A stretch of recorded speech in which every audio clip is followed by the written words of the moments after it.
सभी को मेरा नमस्कार। मेरी आवाज़ आ रही है? थोड़ा सा यार लो डाउन साउंड हो रहा है तो थोड़ा सा तालियां ही बजा लेते हैं।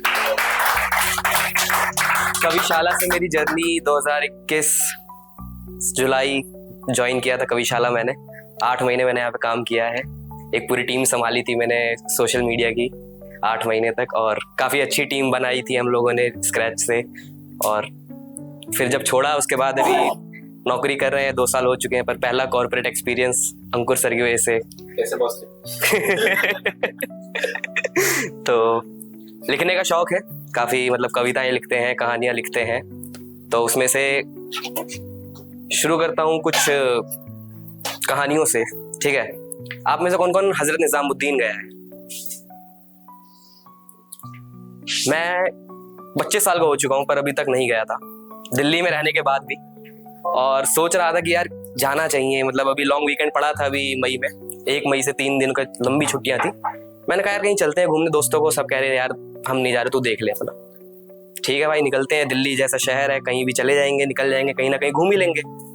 कोई प्लान नहीं, कोई कुछ नहीं, ऐसे ही निकले। सीपी में बैठे हुए थे, सामने एक बस थी हजरत निजामुद्दीन, चलते हैं।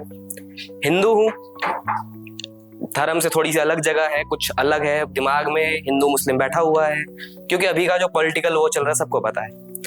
तो जा रहे हैं हम भाई, रास्ता कैसे है पूछा लोगों से, उन्होंने बोला यहाँ से गली जाती है, अंदर जाइए, वहां पे जाके जूते उतारने।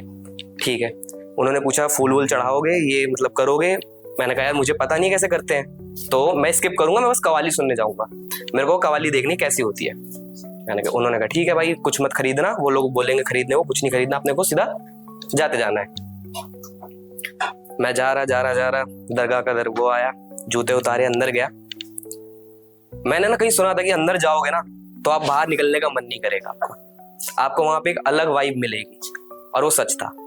मैं बैठा, मैंने देखा लोग वजू कर रहे हैं, जिनको नहीं पता वो हाथ पैर धोने का तरीका होता है उनका नहीं पता।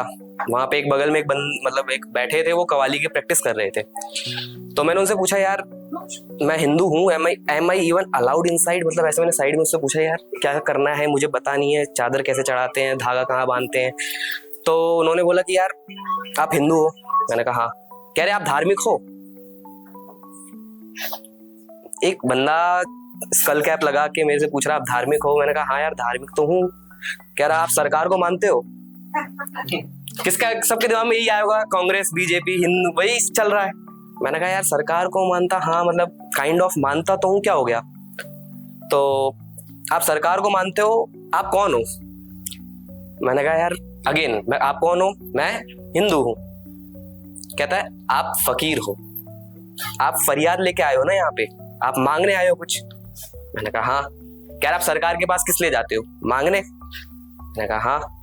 कह रहे तो आप कैसे हिंदू मुसलमान हो गए? किसी फकीर का आप धर्म पूछते हो कि अब वो हिंदू है कि मुस्लिम है? यहाँ जो आया है मांग रहा है। आपको अगर सरकार ने यहाँ बुलाया है तो इसका मतलब है कि आप इसी धर्म के हो। अब जहाँ पे जो सरकार का धर्म है वही धर्म आपका। सुन के 2 मिनट को तो कसम से गूज़बम्स आ गए। अभी मैं बता भी रहा हूँ तो मेरे को गूज़बम्स आ गए कि यार कितनी बड़ी बात है। फिर मैंने कहा यार, फिर वो कहता है कि अच्छा एक बात बताओ मेरा धर्म क्या है? मैं कौन हूं? मुस्लिम हूं आप शायद। मेरा नाम है फैजान निजामी। उसने कहा मैं कवाली गाता हूं, मैं राम भी गाता हूं, मैं शाम भी गाता हूं, मैं मीरा भी गाता हूं और निजाम भी गाता हूं। अब बताओ मैं कौन हूं? उसको थोड़ी देर तक देखा मैंने, तो स्कल कैप पहना हुआ है और मन्नत के जो धागे होते हैं ना, वो उसने अपने हाथ पे कलावा की तरह बांध रखे। और मैं उसको थोड़ी देर देखा और मैंने सोचा कि यार ये हिंदुस्तान है, हिंदुस्तान एक ख्वाब है और ये वो ख्वाब। वहां से उठने का मन नहीं किया, मतलब मैं सोच के गया था कवाली सुनूंगा 15-20 मिनट जो भी होगा आ जाऊंगा। 3 घंटे बैठा रहा मैं वहां पे। वो जो प्रैक्टिस कर रहे हैं उन्हीं के साथ मैं भी लगा हुआ हूँ, टूटी फूटी उसी में चल रही है। जो मेन कवाली चल रही है वहां जाके बैठे, पता नहीं कैसे वक्त बीता, रात के 10:30 बज गए। फिर जाके ये हुआ कि हाँ यार चलते हैं, अब घर भी जाना है। ठीक है, तो ये था कि इस देश की खूबसूरती यही है कि जब तक आप बाहर नहीं निकलोगे, आप लोगों से बात नहीं करोगे, तो इतनी नफरत कहीं नहीं है। तो कहानी थी एक, मैंने सोचा कि यार स्टेज है तो सुनानी चाहिए लोगों के बीच में ये चीज। 2021 याद है किसी को? मतलब लॉकडाउन खत्म हुआ था, मैं मतलब अब थोड़ा सा ना मैं कहानियां लिखता हूँ, लव पे भी लिखता हूँ, बट मैं सोचता हूँ कि यार अगर ऐसा कोई स्टेज मिलता है जहाँ पे मैं 4-5 लोगों के सामने परफॉर्म कर रहा हूँ तो मैं कुछ पॉलिटिकल ना करते हुए भी कुछ सोशल एटलीस्ट मैसेज दूं। तो हाथरस केस याद होगा किसी को? हाथरस केस, अभी उसके ऊपर एक डॉक्यूमेंट्री बन रही है। उस टाइम पे मैंने लिखा था, एक पोइट्री लिखी थी उस टाइम पे, जिसको सीन याद नहीं है। तो एक लड़की का बलात्कार हुआ था, पुलिस वालों ने बोला बलात्कार नहीं हुआ है, मेडिकल रिपोर्ट भी आई, जीभ कटी हुई थी, रीढ़ की हड्डी टूटी हुई थी, बॉडी जला दी गई, ये सब हुआ।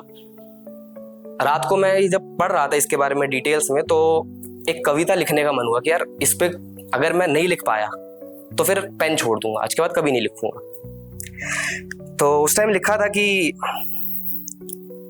सियासत के दबाव में दरोगा जी ने बलात्कार को भी झुठला दिया।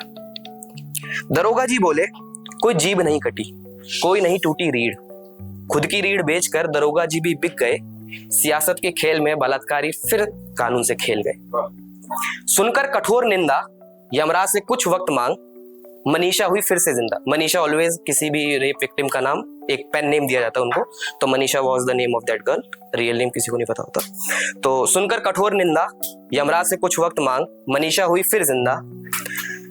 सवाल कई लिए वो आई थी, अपने हालात खुद कह बताई थी कि मनीषा अब दरोगा जी के पास जाती है और कहती है कि मेरा एक सवाल है, मेरा एक सवाल है, छोटा है पर कमाल है, सब कुछ यहाँ बेहाल है, वारे इंसान ने तेरी कैसी है मिसाल है। कपड़े फाड़े जिस्म को चाटा, नोची रूह जुबान तक काटा, जिंदा खा गए मुझे वो हैवान, दरोगा जी आप बताओ कैसे हुई मैं पहचान। जात पूछो मेरी उम्र,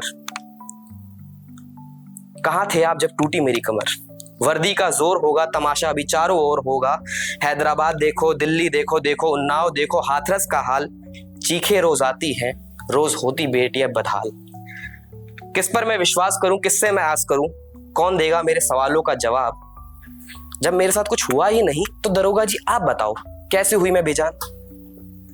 सवाल सुन उस बिटिया के दरोगा जी भी रो गए, घर जाकर अपने दोनों बेटियों को गले लगाकर सो गए। तो यही सब चल रहा है अभी। तो अभी इसका एक वो आया था डॉक्यूमेंट्री का ट्रेलर, तो मैंने सोचा कि ये भी पढ़ लेना चाहिए। एक आखिरी कविता मैं पढ़ूंगा। ये कविता जो है उसका शीर्षक है, राइटर्स की एक खासियत होती है, आप थोड़ा सा मतलब माहौल को लाइट करते हैं, थोड़ा सा वो हो गया काफी ज्यादा इंटेंस। तो हम राइटर्स की एक आदत होती है, हम ना किसी से भी बात कर सकते हैं, मतलब वो लिविंग हो नॉन लिविंग हो कैसा भी हो। मैं इस कैमरे से बात कर सकता हूँ, इसकी तरफ से अपने लिए जवाब भी लिख सकता हूँ, राइट। तो ऐसी दिल्ली में बैठा था, मैं 2 साल अभी बैंगलोर रह के आया हूँ अभी। तो बैंगलोर में मौसम सबको पता है, बैंगलोर से एक चीज अच्छी है कि वहाँ का मौसम बहुत अच्छा है। बालकनी में बैठा हुआ हूँ, लैपटॉप चला रहा हूँ, काम कर रहा हूँ। फिर सोचा यार अचानक से धूप है, अचानक से बारिश होने लग गई, तो यार क्या हो रहा है, मतलब कुछ लिखते हैं चलो बैठ के। तो सोचा यार बादलों से बातें करते हैं, लेट्स टॉक विद देम। तो इट्स लाइक काव्य संवाद बिटवीन बादल and me. I am asking some questions to him and he is just replying. तो it goes like कि सबसे पहले मैं सवाल करूंगा कि बादलों से कि ये जो तुम लम्हे लम्हे बरस रहे हो, न जाने किसे पाने को तरस रहे हो, खुद ही अलग हुए थे ना ऊपर अपने गुमान से, तो अब कैसी शिकायत है तुम्हें उस आसमान से। ये जो तुम गरज के दिखा रहे हो, ये कोई बात तो नहीं जो बता रहे हो, या फिर यूं ही हम सबको सता रहे हो। पल भर में बदल जाते हो, हम इंसानों जैसी फितरत कहाँ से लाते हो। कहीं बुलाने पर भी नहीं आते, कहीं बेमतलब छा जाते हो, कहीं तुम भिगाते हो खुशी में, कहीं तुम ही प्रलय लाते हो। बड़े अजीब हो तुम, अपनी ही लय में नजर आते हो। सच बताओगे क्या तुम भी टूटे हो, या फिर यूं ही हम सबसे रूठे हो। पल भर में बदल जाते हो, हम इंसानों जैसी फितरत कहाँ से लाते हो। तो इट्स लाइक कि हम किसी इंसान को ग्रेट बोलते हैं तो वो थोड़ा सा बुरा मान जाते हैं। तो अब मैंने बादलों को इंसानों से कंपेयर कर दिया है, तो वो थोड़ा सा बुरा मान गए और उस पर जवाब देते हैं कि डेफिनेशन की जल चक्र की देन में जीवन चक्र का भाग हूं, वाटर साइकिल लाइफ साइकिल कि जल चक्र की देन में जीवन चक्र का भाग हूं। शिकायत नहीं मुझे उस आसमान से, उस जैसा मैं खुद महान हूं। मुझसे ही जने हो तुम, मैंने ही था तुम्हें खास किया। प्रेम मुझे था इस कुदरत से जिसका तुमने नाश किया। तेरे ये जो बोल है बड़ी इसमें कोई बात नहीं, पर मुझे कहे तू अपने जैसा, इतनी तेरी औकात नहीं। सूर्य की ताप से मैंने ही तुम्हें बचाया है, लय मेरी है शीतलता, शीतल मेरी छाया है, प्रलय कर इस धरती का ये विनाश तू खुद लाया है, और अकेला नहीं हूं मैं, मेरे अंदर सब समाया है। तेरे ये जो सवाल है बड़ी इसमें कोई बात नहीं, पर मुझे कहे तो खुद के जैसा इतनी तेरी औकात।